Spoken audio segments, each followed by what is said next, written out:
Nudakara everyone, and welcome back to my channel. If you're new here, hey, my name is Lara and this is a channel that's all about sharing Indigenous voices, perspectives, histories.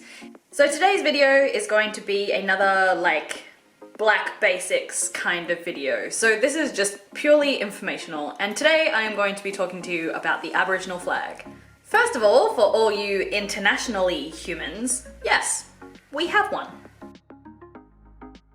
So the Aboriginal flag, of course, is talking about First Nations Australians. If you're new here, that's what we're talking about.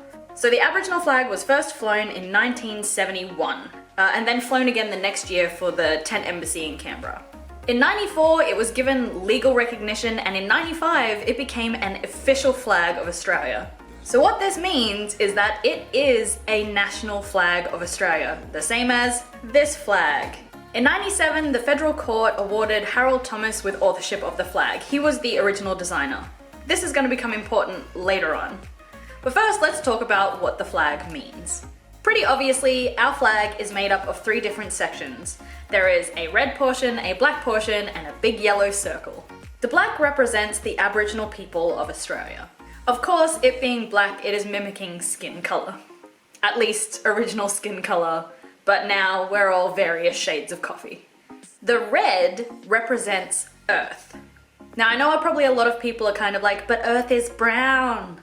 I don't understand. Pretty famously here in Australia, in the center, we have red dirt. So this red represents not only Earth, but the importance of country and land to our peoples.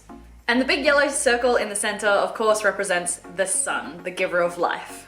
I wanted to brush over a lot of these facts pretty quickly because maybe I lied, maybe this isn't just a black basics conversation. This is also a little bit of a tough conversation because last year there was a lot of controversy around our flag.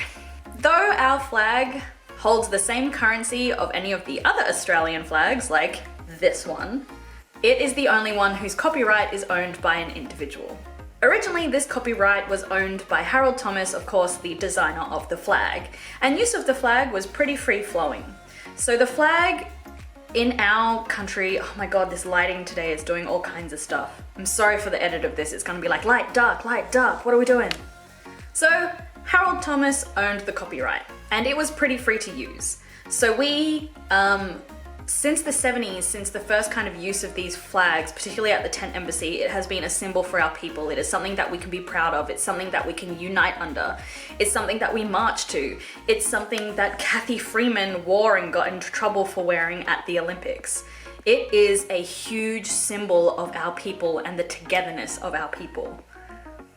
Then in late October 2018, the licensing was sold by Thomas himself to Wham Clothing.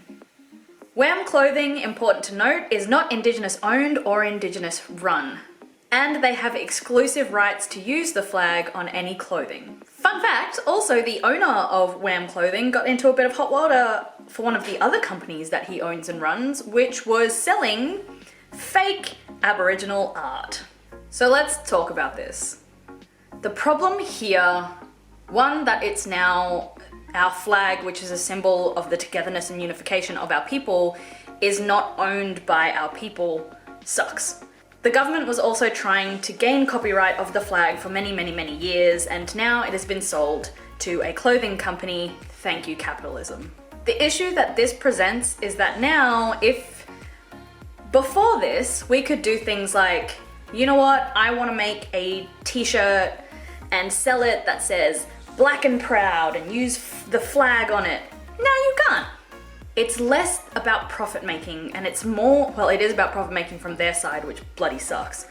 But from our side, it's more like something that is the core representation of our peoples that we have banded behind, that we have gained rights marching to, that we have fought together wearing, we now cannot use. So this kind of only came under scrutiny and big conversations last year because it only got handed over in late 2018. So there's still a lot of conversations happening and hopefully a lot more to be done with it, but the gist of it is that it's pretty crapola. No other Australian flag has this kind of copywriting. If you felt like it, you could make your own mugs with the Australian flag on it and sell it because you're a proud Aussie and that's okay. But if you're a proud Aboriginal person, you don't get those same rights to our flag because it was independently owned and sold. And that's all the conversation I kind of have at the moment. I might even try and get someone who knows copyright a little bit more to come in and talk to it. If you have questions about any of this, chuck it in the comments below. Remember, always be kind in the comments. If you have any other videos that you want to hear a little bit more about, learn a little bit more about, people you want to hear from, I'm thinking of also doing a series of kind of like, here's some books you should read. This is going to take me a lot of time. Chuck them in the comments below. If you would like to stay anonymous, enunciation, then I will put my Instagram link on screen somewhere and just shoot me a message through there. Could you imagine if you couldn't use the American flag on anything that you felt like? If the American flag was copyrighted? Is it copyrighted? Anywho, that's all from me. Be kind in the comments. I hope you learned something. Thanks for hanging out. Hanging out? It's been a long day, y'all. Thank you for hanging out, and I'll see you in the next one. Peace.